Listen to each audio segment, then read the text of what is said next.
Welcome back my channel. Just ఇప్పుడే Madrasi movie చూసాను. ఇప్పుడు చాలా మంది కామెంట్ చేస్తారు, ఏంటి బ్రో సినిమా రిలీజ్ అయ్యి చాలా రోజులు అయింది, ఇప్పుడు రివ్యూ చేస్తున్నాం ఏంటని ఎటకరంగా మాట్లాడతారు. ఇంకో విషయం ఏంటంటే ఈ వీడియోకి వ్యూస్ రావని నాకు తెలుసు. అట్లాగే నేను ఒకటే చెప్తాను, సినిమా బాగుంటే నాకు లాంగ్వేజ్తో సంబంధం లేదు, ఎవడు తీసాడన్న సంబంధం లేదు, అది చిన్న సినిమా లేదు పెద్ద సినిమా లేదు, ఎవడన్నా కానీ నేను మీకులాగే మోసపోయాను. ఎందుకంటే నేను ఈ సినిమా అన్ఎక్స్పెక్టెడ్గా వెళ్ళాల్సింది, బట్ చూడలేదు. కనీసం ఓటీటీలోకి వచ్చి కూడా చూడలేదు, ఎందుకంటే వీళ్ళు ఆ రేంజ్లో నెగిటివ్ చెప్పారు కాబట్టి. ఈ సినిమాకి బాలేదని నిజంగా ప్రతి ఒక్కరు బాలేదు అంటుంటే నిజంగా అనుకు బాలేదేమో అని కనీసం ఓటీటీలోకి వచ్చినప్పుడు కూడా నేను సినిమా చూడలేదు బ్రో, ప్రామిస్గా. జస్ట్ మా ఫ్రెండ్ ఒక 3 days బ్యాక్ సినిమా చూసి, అసలు ఈ సినిమాని మనం ఎందుకు థియేటర్లో చూడలేదు మామ, అసలు సినిమా అసలు ఫ్లాప్ అయ్యే సినిమా కాదురా బాబు అన్నాడు. అంటే సర్లే ఏముంది కదా అని చూశాను, మద్రాసి మూవీ చూసిన తర్వాత ఐఎమ్ రియల్లీ చెప్తున్నాను, అంటే ఫస్ట్ టైం ఈ సినిమా థియేటర్లో ఎందుకు చూడలేదురా అనిపించింది.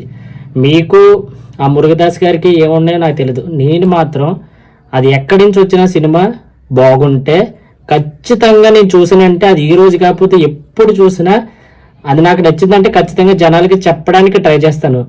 నేనైనా తప్పు మాట్లాడితే కనుక అట్లీస్ట్ అంటే చాలా కొంతమంది ఇడేటరా అన్నట్టు ఉంటుంది, బట్ కనీసం ఇప్పుడన్నా కొంతమంది ఓటీటీలో చూడటం మానేశారు. అట్లీస్ట్ ఇప్పుడన్నా చూస్తారేమో మేబీ చెప్తున్నాను. ఎందుకంటే ఒక మంచి సినిమాని మనం ఎప్పుడు సపోర్ట్ చేయాలి, బట్ ఇట్లాంటి సినిమాని మనం ఫ్లాప్ చేస్తే మాత్రం ఒక సినిమా లవర్గా నేనైతే చాలా హర్ట్ అవుతాను, ఒక సినిమా పిచ్చోడిగా నేనైతే చాలా హర్ట్ అవుతాను. ఓకే, స్టోరీలోకి వెళ్తే ఫస్ట్ నేను శివకార్తిక్ గురించి చెప్తాను. అయ్యో బాబోయ్, శివకార్తిక్ అన్నా నిజంగా చాలా చాలా చాలా చాలా అంటే నువ్వు ఇప్పుడు దాకా తీసిన సినిమాలు ఒక ఎత్తు అయితే, ఇందులో పెట్టిన హార్డ్ వర్క్ కానీ యాక్టింగ్ కానీ స్కిల్ కానీ హెడ్స్ అప్ అబ్బా. చాలామంది సినిమా ఫ్లాప్ చేసేసారు, బట్ నాకు అనవసరం. నువ్వు మాత్రం ఇందులో పెట్టిన ఎఫెక్ట్స్ కానీ నీకు ఏదోలా సినిమా ఏదో ఉంటుంది, డాక్టర్ గెటప్ వేసిన సినిమా ఏదో ఉంటుంది సంథింగ్, చాలా పెద్ద హిట్.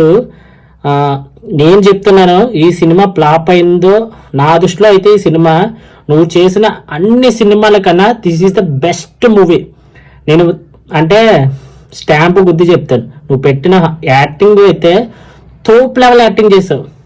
అట్లాగే మురుగదాస్ గురించి చెప్తాను, స్క్రీన్ ప్లే, స్టోరీ, అట్లాగే కొన్ని సీన్లు, ఎలివేషన్ సీన్లు చాలా బాగా తీశారు.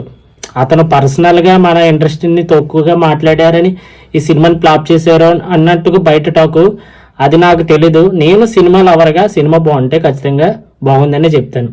అట్లీస్ట్ ఇప్పుడన్నా చెప్తున్నాను, ఇప్పుడు చూసాను కాబట్టి ఇప్పుడే చెప్తున్నాను. మురుగదాస్ గారి ఈ సినిమా అయితే చాలా కంబ్యాక్ ఇచ్చినట్టే తీశారు, కానీ మరి ఎందుకు ఫ్లాప్ అయిందో నాకు తెలీదు.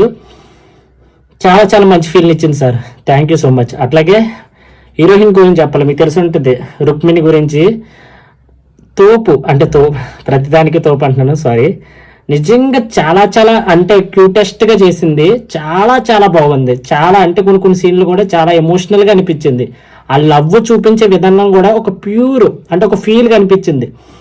అట్లాగే విలన్ కింద చేసిన విరాట్ నేము, అందులోని విలన్ కింద చేసిన తను మాత్రం అంటే ఒక కటౌట్ అంటే ఎలా ఉండాలి, పర్సనాలిటీ అంటే ఎలా ఉండాలి. కొన్ని సీన్లు ఫైట్లు ఉంటాయి అంటే ఇంకా దెబ్బగా ఉంటుంది. అర్జునుడు కర్ణుడు కొట్టుకున్నంత విధంగా ఉంటుంది క్లైమాక్స్ ఫైట్ అయితే, చాలా క్లాస్గా ఉంటుంది. ఒక గ్యాంగ్స్టర్ మూవీలో ఒక క్లాస్ గ్యాంగ్స్టర్ ఎలా ఉంటాడో అట్లా యాక్ట్ చేశాడు, అది కూడా చాలా బాగుంది. అట్లాగే మ్యూజిక్, అనిరుద్ధ్ గురించి మాట్లాడుకోలే, చాలా బాగుంది మ్యూజిక్. అంటే మరీ గొప్ప అని చెప్పను కానీ కూలీతో గట్రా కంపేర్ చేస్తే, విక్రమ్ గట్రా కంపేర్ చేస్తే, బట్ ఓవరాల్గా చాలా మంచి మ్యూజిక్ వచ్చింది. ఓవరాల్గా సినిమా చెప్తున్నాను, స్టోరీ లైన్ మీకు తెలిసి ఉంటుంది, అందరి ఓటీటీలోకి వచ్చి కూడా చూసేసి ఉంటారు. ఏం లేదు, మనోడికి ఒక చిన్నప్పటి నుంచి చిన్నప్పుడు వాళ్ళ కళ్ళ ముందే పేరెంట్స్ చనిపోతారు, అది చూసినా అంటే ఏం చెయ్యలేను, కనీసం హెల్ప్ చేయలేనన్న ఉద్దేశంతో మనోడు చిన్నప్పటి నుంచి మైండ్లో ఫిక్స్ అయిపోయి చిన్న పేషెంట్గా చిన్న ప్రాబ్లం ఉంటుంది, మెంటల్గా చిన్న ప్రాబ్లం ఉంటుంది. ఆ మెంటల్ ప్రాబ్లం చూసి ఒక అమ్మాయితో ఆయన ఇష్టపడుతుంది. అది ఉపయోగించుకొని గవర్నమెంట్ ఒక ఆపరేషన్ తీసుకొని వాళ్ళిద్దరు లవ్ వల్ల ఆపరేషన్ సక్సెస్ అవుతుంది. ఆ లవ్లో ఒక ఫీల్గా అనిపిస్తుంది చూసావా, అక్కడే సినిమా చాలా వరకు సక్సెస్ అయినట్టు. అట్లాగే స్టోరీ కూడా ఆ లవ్కి ఆ స్టోరీకి అలాగా జాయిన్ చేసిన విధానం సూపర్ ఉంది. ఇంకా ఫస్ట్ హాఫ్ అంతా కొంచెం స్లోగా ఉంటుంది, సెకండ్ హాఫ్ అలా లేస్తూ ఉంటుంది. ఇంకా ఇంటర్వెల్ సీన్, క్లైమాక్స్ సీన్ అయితే దాదాపుగా ఒక 30 minutes తోప్ సిరీస్ తోప్ లెవెల్ ఉంటుంది. ఇంకా మా బాయ్స్కి ఏంటంటే ఫైట్స్ అట్లాగే లవ్లో ఒక ఫీల్ ఉంటే ఖచ్చితంగా ఎంజాయ్ చేస్తాం. అట్లాంటి మైండ్ సెట్ ఎవరన్నా ఉన్నారు ఫైట్ల మీద అట్లాగే లవ్ మీద కొంచెం ఇంట్రెస్ట్ ఉన్నవారు ఎవరన్నా ఉంటే కనుక ఖచ్చితంగా ఈ సినిమా చూడండి. డెఫినెట్లీ కానీ మీకు నచ్చుతుంది. ఒకవేళ మీరు నాకులాగే ఈ సినిమా రివ్యూ చెప్తారు కదా, వాళ్ళు చూసి సినిమాకి వెళ్ళకుండా నాకులాగే మోసపోయిన వాళ్ళు ఎవరన్నా ఉంటే కనుక ఇప్పుడు నా వీడియో చూస్తే కనుక ఖచ్చితంగా సినిమా చెల్లు నీకు డెఫినెట్లీ నచ్చుతుంది. నచ్చకపోతే కింద కామెంట్ చేయి, అదే ఇష్టం.